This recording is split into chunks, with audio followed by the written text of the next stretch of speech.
Welcome to Interval Interview number 15. Marioka Caribé and Martin Kershaw. Everybody holding wine. Yeah. This is the Cheers. The Playtime End of Year Review.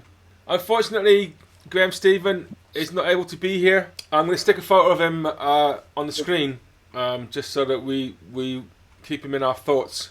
He's always in our thoughts. So I've got some categories for discussion. The first category is Gig of the Year. And we've got two types of gig. The remote live stream gig of the year, when we're all in our house meeting over the internet. And then the live gig of the year. So there's three categories. There's the in the live gig of the year, there's the us, and then there's with a guest, and then there's the Playtime Presents Pathhead Village Hall. What are your votes for those categories? Well, I suppose this could be a bit premature because tonight's gig could be the live gig of the year. Well, you've heard the first half. What did you think of the first half? Well, I thought it was impressive. I think it's up there. Top 5. Yeah, I think I could definitely have played better. I don't understand how Mario got home so quickly. And why did he go home? He could have done this from the Pathhead Village Hall. Oh, that's just a photo backdrop of your house. You're actually in the Village Hall. Okay. I think we're going to have to put tonight's gig into next year's contention. Definitely. So that's fair, isn't it? I wouldn't personally be able to pick out an absolute best one, but there were some highlights for me. George Burton, Cleona Cassidy was I really enjoyed. It was just something very different, and I really loved it. And I'd never heard Cleona sing, and she's just amazing. And I never really played George's tunes, and they're amazing. So that was just a lovely one for me. And the Mingus one was great. It was great to revisit that stuff. And other than that, Fergus was amazing, and of course Brian and Fiona. So yeah. Those would be mine. Okay, fantastic. Ryoka? I really, really liked the New Works one. That was with Paul, wasn't it? That was with Paul, yes. But another one that really was up there for me was the one with Dave Milligan. It was really a beautiful one. And then the remote one, there was one, and it was just the four of us. But it was really, it was one of those that actually everything clicks, and it just rolled so naturally, and both sets were just went like water, and before we knew it, it was over. And then we were so euphoric that after the gig, we didn't even do like a question and answer. We just sat and drank some G&Ts and just raved about how exciting it was. I remember feeling very excited and elated after that one. Beautiful. I mean, it has been an incredible year, hasn't it? It's like we only just got started, and then suddenly, boom, we were in this completely new reality. That first sequence, March through June, just felt like we were launching into the unknown, and every gig there was a new element to it in terms of the technology. I think I was a bit crazy at that point. I think it's my reaction to the pandemic and the anxiety. I just sort of buried myself in Playtime, which was wonderful. It was a real thing to get your teeth into.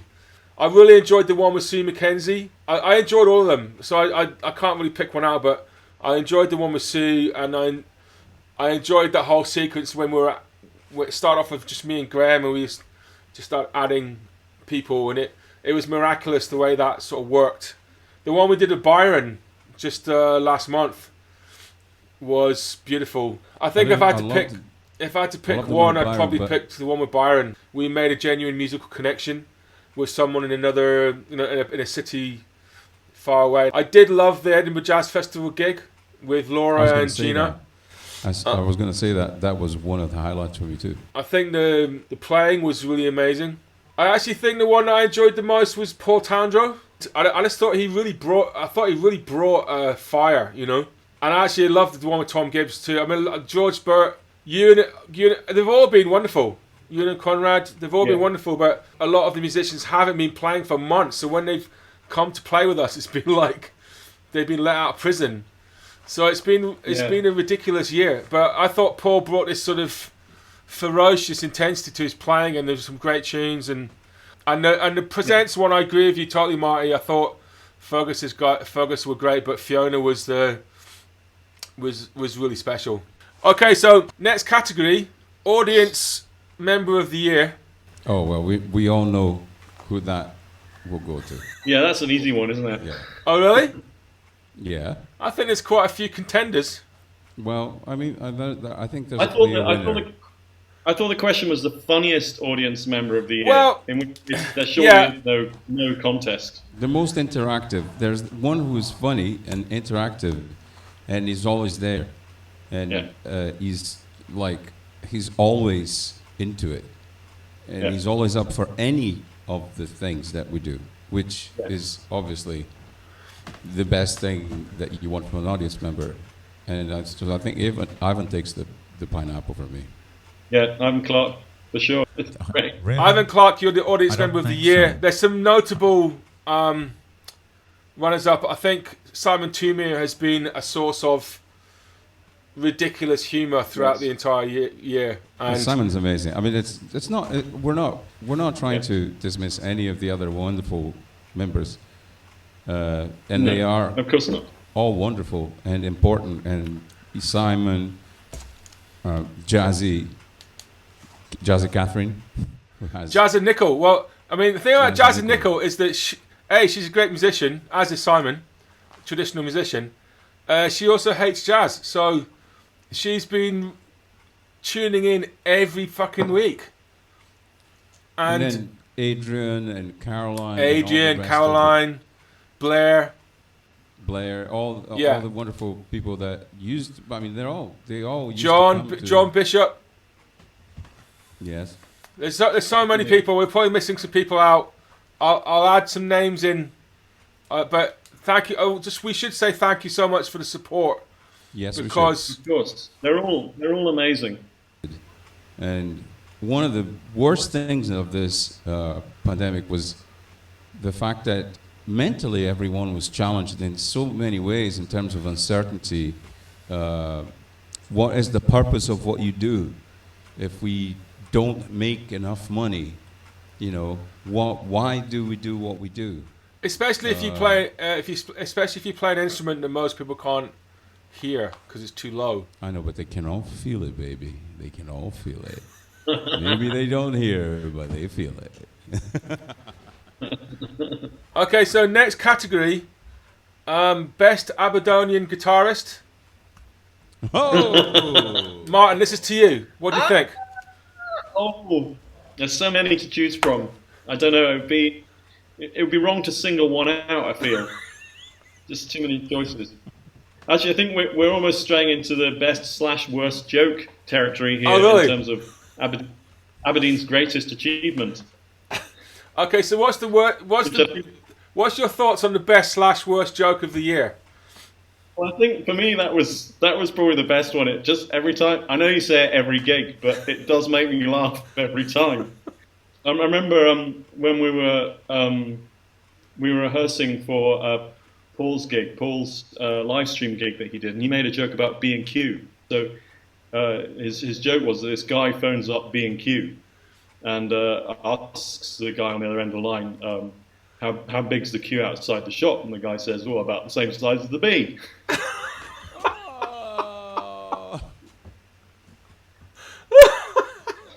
I have to say.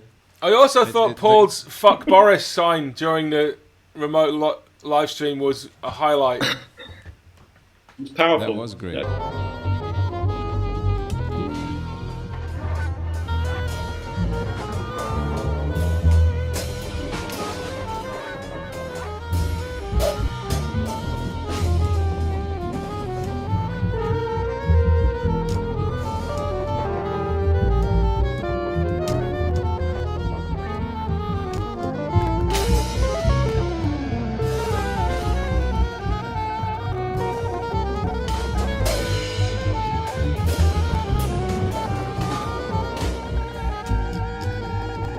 Actually, we should say, by the way, that pretty much every single gig this year you can go and watch it again, except for Byron's one. They're all on the website, or on Facebook. You can go and watch all of these gigs that we're talking about. Yeah. If you missed any of them. I actually have to say that one of the most amazing things of this new season It's probably not even intentional, but it's the end of the era of the "he's a foreigner" joke. And I don't know why it happened, but I welcome that.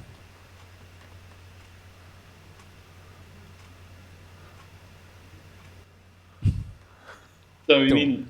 Don't make that face, Tom. Has it ended? Well, It's just stunned. stunned. It's resting. It's resting. It's resting. It's pining. Only a foreigner could. Pining for the Amazon. Only a foreigner could think that a joke like that's ended. So, next category is most number of gigs of the year. Who did the most number of gigs? Marty, do you know? Have you got an idea? I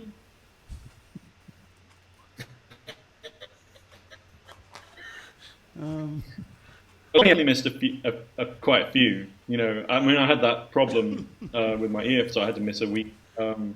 So no, it's not me, and I don't think it's you, Tom. No, well, I was in quarantine for the Dave Milligan gig. Graham. It's not you. It's not Graham. And so it's was not me. too. But you know, But it does seem to be the case that every time we started bringing also, in other bands to do the, you know, we would do a week, then another band would do a week, but every band Mario was always in the band. How did that happen? Yeah, it was weird, wasn't it? It was uncanny. Yeah, it's weird. I'd just like to say thanks to you guys and to Graham for being wonderful, and I've really enjoyed working with you all this year, and it's been a really massive thing. Really kept me sane, so thank you so much. I love you very much. You're both ridiculously beautiful human beings. I have to say that thanks goes back to from me to all of you. And then Matt Elliott.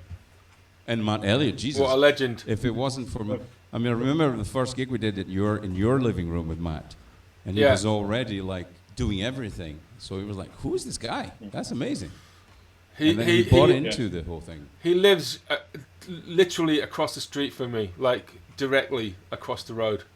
No, but what's the chances of having somebody that amazing just lives right across the street in a pandemic? So, and we need to thank Andy Stenterford, who's supported us with lots of technical gear, and the Pathhead Village Hall, who have been amazing. So after the new year, we're going to move to Fridays, and I think the response last week was quite positive to that from the audience. And the idea is that hopefully it's going to be much easier to bring an audience back in Pathhead Village Hall than it would ever be in the Outhouse for like a long time, consistent. Final category, best solo of the year. Best solo. I have mine. Well, Mario's got one. Oh, Mario's got one. Go on, Mario. Okay, it's your solo and Tom's tune last week. Me? Yes, because really? Because it was, and Tom was egging you on. He's like, "Come on, Marty, come on!" And then you just like, and he just demolished it. He completely demolished it. It was like the most amazing volcano, and it wasn't like an explosion. It was like a crescendo, and you could, at the end of it, there was just nowhere to go. It was.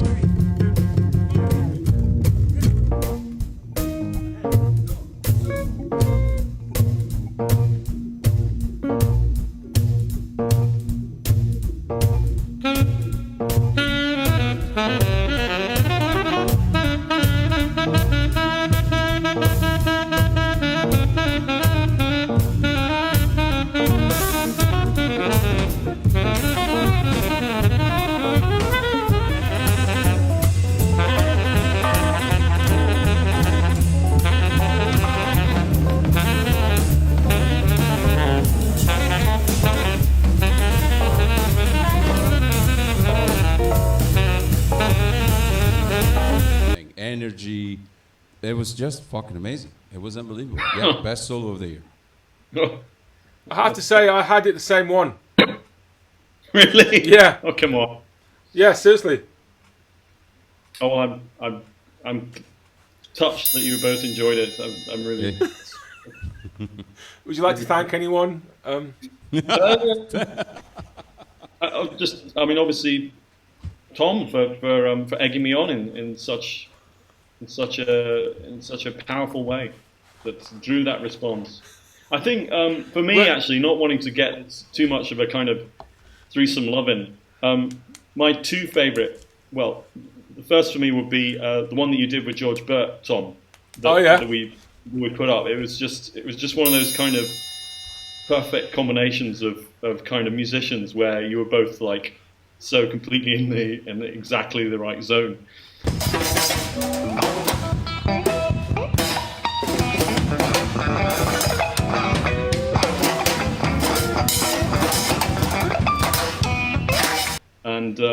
And actually, I have to say, and I said this to Mario at the time. Kevin Mackenzie came and did his trio, and I came up to Mario at the end of the gig and said, just great solos, man, and it's really good to listen to him play when I'm not in the band with him. I think that Graham did some incredible stuff on remote. Oh yeah. He always does. Graham Well, I mean, all the way through, but on the remote gigs, he was just so incredibly inventive, consistently. He sort of creates this world that the rest of us get to run around in, which is really beautiful. Yeah. So listen, we're back. When are we back, Marty? For Playtime. Yeah. January. 8th. It's the 8th of January, so we need to. We'll be launching a new program any day. We're saying goodbye. So, Goodbye. Goodbye, everybody. See you next year. Have a lovely Christmas. You too. Christmas. Happy New Year. Love everybody. Happy Miss Christmas. you, Graham. Trump's gone. Trump's gone.